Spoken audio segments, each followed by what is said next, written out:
Thank you. Thank you very much. Thank you. Welcome, everybody. Hello. It's nice to be here with you today. So in my talk here, I just wanted to talk about why the Xinjiang narratives matter so much to Western governments right now, particularly the U.S. And a spoiler alert, it's not because they really care about the Muslims, but I want to talk about why this campaign has been so successful, though. As we know, Canadian Parliament recently voted on a motion to call what's going on in Xinjiang a genocide. It passed with overwhelming support, and I actually wanted to reach out to one of the MPs to find out a bit more about what went into the decision-making process. I reached out to 80 MPs who voted yes on the motion, including some on the subcommittee who were even more active with pushing this forward. I explained that I have a channel with over 100,000 subscribers, but every single one of them either ignored or refused the request. There was one single Conservative MP from Parry Sound, Scott Atchison, who did agree. But as we approached the agreed upon date, a few hours before the interview, Scott's office abruptly canceled and said that they weren't interested in rescheduling. It, of course, at least to me, is quite apparent that they looked at my channel and found out that I might have a bit of a different take on the situation, and my show might include questions that are uncomfortable to answer. But I wasn't actually looking for a confrontation. I genuinely wanted to understand how they were briefed and who was involved. I actually empathize with their desire to vote yes and don't really hold it against them personally. This is even despite the fact they are confident enough to use such a strong term to describe the situation in Xinjiang and prop up the idea of even boycotting the Beijing Olympics, yet seem to lack the confidence to engage with potentially difficult questions. One of the things I really wanted to figure out was if there was any concern that the US government is putting so much money behind this narrative, funding overseas Uyghur groups millions of dollars and dedicating a lot of airtime towards it, and what this kind of effort usually means. We have a precedent for fake propaganda created to serve America's geopolitical interests, whether it be the weapons of mass destruction or fake incubator baby stories, and a host of other fake human rights abuses or false flag operations. And they have very good reason to want to disrupt China and its relationships. China's economy is now set to overtake America's sooner than expected. Resource-rich countries finally have a non-Western option for cooperative partnerships, China, and they're increasingly choosing that option, particularly in America's old stronghold of Latin America, countries who have suffered under the brutality of American government operations for a long time. Chinese telecommunication companies are offering new non-American options, which are, of course, being slandered as having back doors, according to the accusations of a country that has constantly wiretapped the phones of even allied countries. And there's an increasing risk that the renminbi will challenge the US dollar's global hegemony. We can see that with the potential of the digital renminbi and many other international settlements now being done in renminbi, effectively circumventing American sanctions, which are designed to strangle governments and kill its people. Add the context of Xinjiang being the site of Asia's largest oil deposits and the fact that it's a key doorway to China's Belt and Road Initiative, and that it suffered from pre-existing Islamic terrorism problems, the question suddenly becomes, how could you possibly not expect America to take a special interest in Xinjiang? And not because of human rights, knowing full well America's history. From what I've found about the initiative in Canada so far on my own, and with the help of a group called the Canada Files, there wasn't any meaningful pushback on the narrative or concern about being used for America's geopolitical interests. On the contrary, one of the main contributors was from the Uyghur Rights Advocacy Project, a Canadian NGO set up with funds from the NED, National Endowment for Democracy, or an organization who Max Blumenthal had pointed out that had its president say that what the CIA used to do covertly, they now do through the NED. This is basically a front to overthrow and destabilize governments, and it has nothing to do with democracy. They'll be just fine with overthrowing a democratically elected leader with a dictator if it serves America's geopolitical and corporate interests well enough. Going back to the Canadian vote, with all of this in mind, why would I empathize with the MPs who voted yes on this motion? Aside from a very careful weaponization of compassion, the personal and professional consequences of voting yes on this genocide motion and later finding out it was just another giant propaganda campaign are far less than the consequences of voting no and finding out later a genocide was really going on. So in the absence of enough information, it's clear how they'd vote. And the importance of having their voter base, who have been propagandized into a strong position on the topic, must see that their elected MP voted the correct way.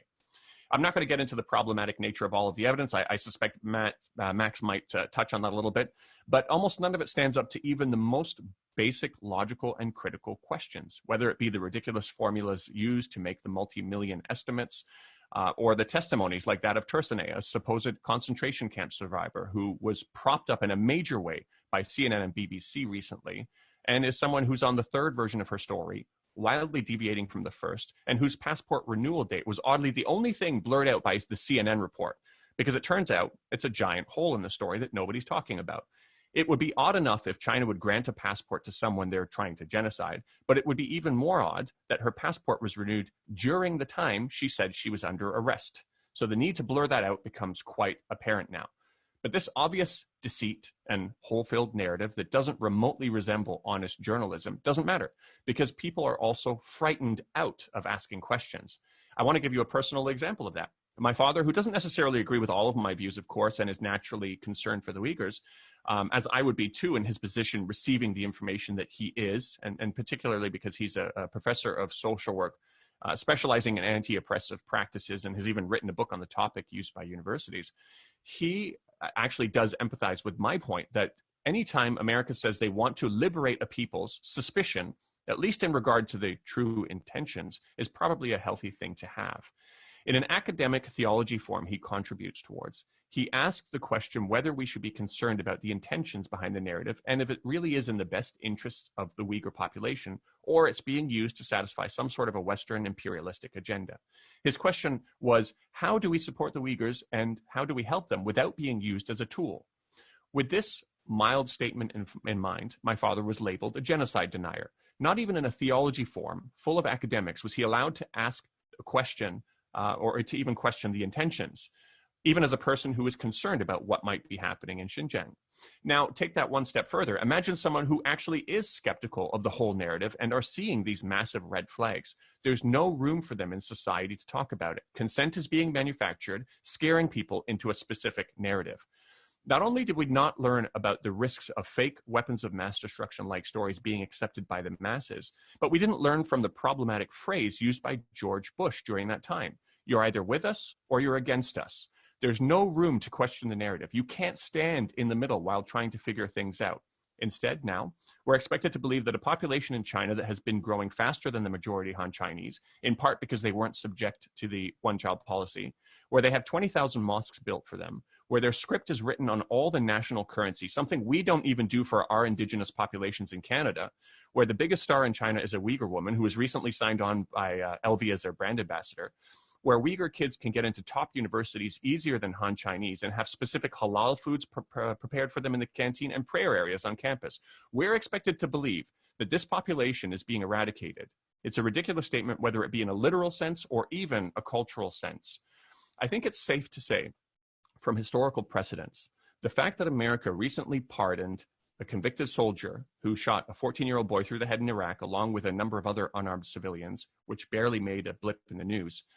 The fact that, and this person was recently pardoned and released from his life sentence. The fact that we're not looking at how to hold Australia accountable for events we have literal footage of, where the SAS soldiers jumping out of a helicopter shot an innocent farmer face down in his fields who was holding his prayer beads. And the fact that the U.S. sanctioned not only the International Criminal Court members looking into U.S. war crimes in Afghanistan, but also their family members. This isn't really about human rights and a care for overseas Muslims. Hypocritical Western nations and problematic narratives aside, I want to talk about the risks that come from brainlessly swallowing and regurgitating this propaganda. 62% of Canadians now support a more hardline approach towards China. Americans have also been convinced that they need to be more aggressive with China. Consent has been manufactured for American warships to travel closer and closer to China's shores and to begin promoting a $27 billion plan, which is in an idea phase, to install a chain of missiles just outside of China's 9-dash line. That's a pretty interesting one also, because one of the biggest producers of anti-China propaganda was ASPI, a think tank funded by weapons manufacturers like Lockheed Martin, Raytheon, Boeing, and more. They produce China threat stories, then they profit from China threat prevention. A bit of a conflict of interest, to say the least. So now I'll be living here in Shenzhen with my kids, potentially surrounded by American weapons of mass destruction. And you don't have to imagine too hard what would happen if Cuba hosted missiles from an American rival.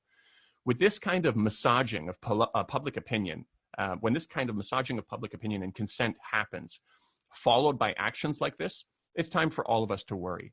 Softening the public up for war may not be the explicit intention this time, but we're getting awfully close to a point where it takes one small spark or mistake to snowball into a war unlike anything the world has ever seen before.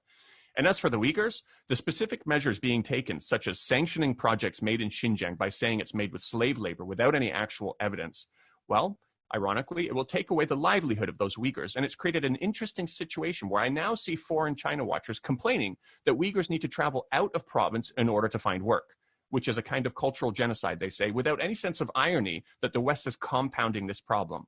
All while the American companies involved in atrocities at Abu Ghraib not only haven't been sanctioned, but have been receiving new multi-billion-dollar contracts from the American government. And those weapons manufacturers I was speaking about, they are actually using exploitative prison labor in the US to make their parts. And this isn't even the most ironic thing about the narrative. Along with a campaign to shame international companies operating in Xinjiang, fearing them out of hiring Uyghur staff due to the unfounded claims of forced labor they might receive, I think the sanctions are designed to do exactly what sanctions are designed to do, which is to make ordinary people suffer, make them want to rise up against their government. When you combine that with the odd recent declassification of ETIM as a terrorist organization by the US, a group responsible for the terrorist attacks in China that killed not only Han Chinese, but Uyghurs as well, it seems that America is on a pretty clear path to support terrorism in order to achieve its geopolitical interests, an activity they've long enjoyed. So to those people who don't even want to consider the facts in an unbiased manner, you are complacent with the same kind of propaganda we've seen over and over again, which we were supposed to learn from. You are potentially complacent with one of the world's largest supporters of terrorism, the CIA, and you're also complacent with helping line the pockets of the military-industrial complex. You're also complacent with the actual attempts by the West to oppress the Uyghurs, and you're complacent for creating a world that's getting closer and closer to a war unlike we've ever seen before.